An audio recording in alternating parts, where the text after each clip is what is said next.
More and more people are taking advantage of new products that can make them look younger without undergoing expensive and invasive surgical procedures. Our medical producer Pam White has more on what's being called filler plastic surgery.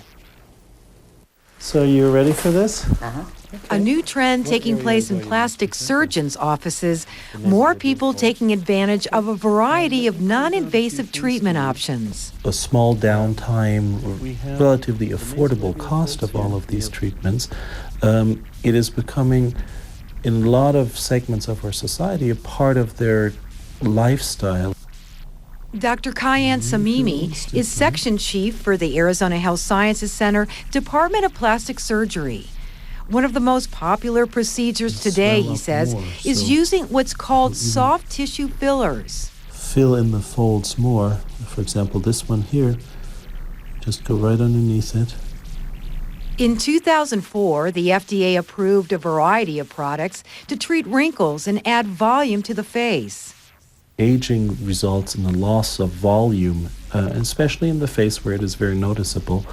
And probably for centuries, efforts have been made to replace this volume to reverse the visible changes of aging.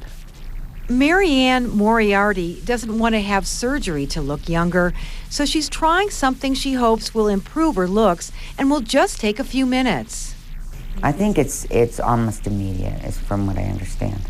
Most of these new soft tissue filler products are made from hyaluronic acid, a naturally occurring component of the skin. Which is a very safe filler and is basically a sugar that draws water. So basically after we inject it, we still get some more effect because the substance draws more water into it and expands and fills the folds or little creases better. The first one that came to the market here in the United States is Restylane, which actually is developed by a Swedish company. This is based on a bacteria-derived hyaluronic acid. These come in 1 cc syringes. There are some here of some of the newer ones that we have present. These are made, both the Captique and the Hyalofort Plus are made by a different company. The main difference being, though, the particle size. For example, this has a very large particle size, the Hyalofort Plus, while the Captique has a very fine particle size. So this one is better used in very fine wrinkles, very superficially. This has to be used in larger wrinkles and in a more deeper plane. The Restylane is sort of halfway in between. I'm going to have you just lay down here if you could just rest your head on According this to the little American Society of Plastic Surgeons, last year there was a 1,000% increase in the use of these fillers. Very nice. Now I'm going to go around the border a little bit more and just give you a little bit more. And they're not just for those concerned about aging. Young people like Lisa Malco just want to enhance what they already have. I wanted to have an upper or a fuller upper lip. And why is that? You're so young. It's not like you've lost it because of age or anything like that.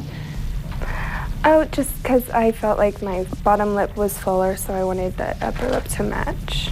Now I'm going to go actually ahead and fill the actual lip. Fat cells are used as a filler, but they must be harvested from the patient first.